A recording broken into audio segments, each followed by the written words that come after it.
Hola, ¿qué tal? Buen día a todos y todas.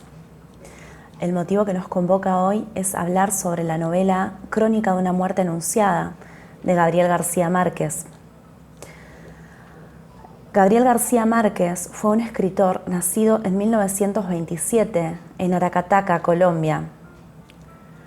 Fue escritor, periodista, una importante figura del realismo mágico y ganador del Premio Nobel de Literatura en 1982. Gabriel García Márquez fue criado por sus abuelos hasta sus 8 años. Esto influyó fuertemente en su vida, ya que las figuras de sus abuelos fueron muy importantes para él.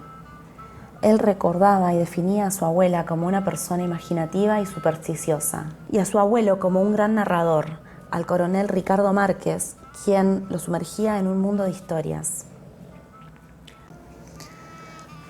El hecho que dio origen a la novela ocurrió en Sucre en 1951 y fue levantado por los medios locales. Cuenta sobre una boda frustrada porque la novia no llegó virgen al matrimonio y cuando el novio se da cuenta de esto, la devuelve. Entonces, los hermanos de la novia deciden ir a vengar la deshonra, yendo a dar muerte a quien quitó la virginidad de su hermana. Esto fue levantado por los diarios locales, pero García Márquez escribió la novela recién 30 años después, luego de la muerte de su madre, porque le había prometido a su madre que no iba a escribir sobre este hecho, porque los implicados, los protagonistas, eran amigos de la familia. Bueno, ahora sí, vamos a resolver la guía que tenían para hoy. En el punto 1 se les pregunta por qué se llama Crónica de una muerte anunciada. Bueno, vamos a recordar que García Márquez es un periodista importante y es una de las figuras destacadas del boom latinoamericano. Y lo podemos observar ya desde el título, porque va a utilizar recursos del periodismo para escribir esta novela. Por eso se llama crónica. Una crónica periodística intenta darnos información objetiva y la mayor cantidad de detalles del hecho ocurrido. Para poder hacer esto, para poder ofrecernos información objetiva, en la crónica los periodistas recurren a diferentes fuentes. Pueden ser escritas u orales. Y esto es lo que va a ser nuestro narrador a lo largo de la obra. Van a recurrir a testimonios de personas que estuvieron presentes en el hecho o en momentos previos al hecho, y también a fuentes escritas. Y ahora, por ese lado, la crónica literaria está basada en la crónica periodística y la innovación en esta novela. Y la segunda parte, cuando hablamos de una muerte anunciada, ya nos está adelantando que alguien va a morir. Y este recurso también que nos adelantan información, esto se llama prolepsis. Y es muy característico del realismo mágico, que son los saltos en el tiempo. Ya en el título están saltando al final. Bueno, en el punto 2 tenemos cuál es el género de la obra. Es un género narrativo, eso para empezar, porque estamos en una ficción, pero no solamente eso, sino que también podemos decir que es una crónica literaria y un policial, y también una tragedia. Tiene un poco de todo, es un híbrido, es un género indefinido, y eso es lo que la hizo interesante, lo que la hace interesante para el análisis, que no tiene solamente un género, o sea, no es 100% una crónica, tampoco es 100% un policial, y tampoco es 100% una tragedia. Bueno, decimos que lo de crónica ya lo expliqué, lo de policial porque vamos reuniendo las partecitas, vamos como armando un rompecabezas. Y también tiene algo de tragedia por la muerte, el destino, la muerte y el destino del que no se puede escapar. Bueno, en el tercer punto nos pregunta quién es el narrador. El narrador es el amigo de Santiago Nazar, pero podemos profundizar más el concepto. En la clase anterior estuvimos hablando sobre el narrador omnisciente, el narrador protagonista y el narrador testigo, recordando que el narrador omnisciente es el que conoce todo de los personajes, conoce qué hicieron todos los personajes y qué sienten y qué va a pasar. No es este el caso, no es para nada el caso, porque estamos reconstruyendo qué ocurrió con lo que nos va contando cada uno, pero no sabemos la totalidad de los hechos, estamos intentando armarla. También tenemos el narrador protagonista, que no lo es, porque para eso tendría que ser el que cuenta la historia Santiago Nazar. Y también tenemos la opción de narrador testigo, que se refiere a alguien presente en los hechos, pero que no le están ocurriendo a las cosas, como bien lo dice su nombre, él es testigo. Y vamos a centrarnos en este tipo de narrador, porque en realidad lo que tenemos son testimonios de personas que estuvieron ahí. Y el amigo de Santiago Nazar lo que hace es tomar esos testimonios. No tenemos el testimonio de él, tenemos el testimonio de los otros personajes. Y quiero aprovechar para introducir otro concepto que quizás ya lo escucharon nombrar, se llama focalización, que tiene que ver con esto de hacer foco en un punto, ¿no? En un lugar. Piensen en una cámara de fotos y que el foco es lo que miramos, ¿sí?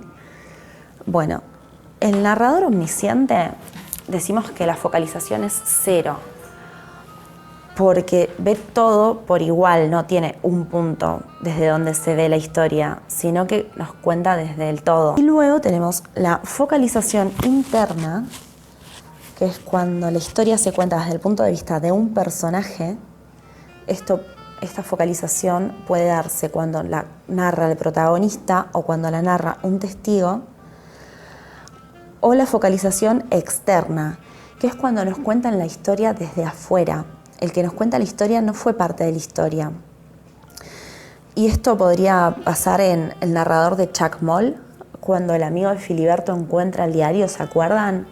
Bueno, esa sería una focalización externa, que es diferente que el omnisciente, porque no ve todo, sino que tiene una idea parcial de lo que ocurrió. Solamente sabe lo que le cuenta ese diario, ese manuscrito, esa novela, ese cuadro. O sea, lo que él ve es una parte de lo que ocurrió. Y eso es todo lo que vas a ver. Esa focalización es externa, ¿sí? Bueno, entonces repasamos. Focalización 0, está afuera y ve todo, sabe todo. Focalización interna es parte de la historia como protagonista o testigo. Y focalización externa, cuenta la historia desde afuera, pero solamente desde una parte, ¿sí? Entonces, en este caso, les pregunto una nueva pregunta para que sigan cuestionando al narrador. ¿Qué tipo de narrador es? Pensemos, a nosotros la historia se nos presenta desde diferentes testimonios. ¿Qué será? ¿Un narrador interno? ¿El amigo de Santiago estaba en el hecho? ¿O un narrador externo? ¿O él lo ve desde afuera y no opina y no hay presencia de ese narrador en la reconstrucción de los hechos? Bueno, eso se los dejo a ustedes para pensar. Y ahora nosotros nos vamos a quedar con esto. ¿Es omnisciente? De a ratos a veces sí. Esa va a ser otra tarea, que busquen ejemplos de párrafos en donde encuentren un estilo de narrador omnisciente. Narrador testigo, narrador protagonista, ¿sí? Nuestro narrador va a oscilar entre omnisciente y testigo, más tirando para testigo, pero también hay un rastro, una huella de omnisciencia. Y también ¿el narrador es interno o externo? Bueno, en el punto 4 nos preguntan cómo es el clima el día de la muerte de Santiago Nazar. Y en esta respuesta vemos evidenciado cómo se van a contradecir los testimonios.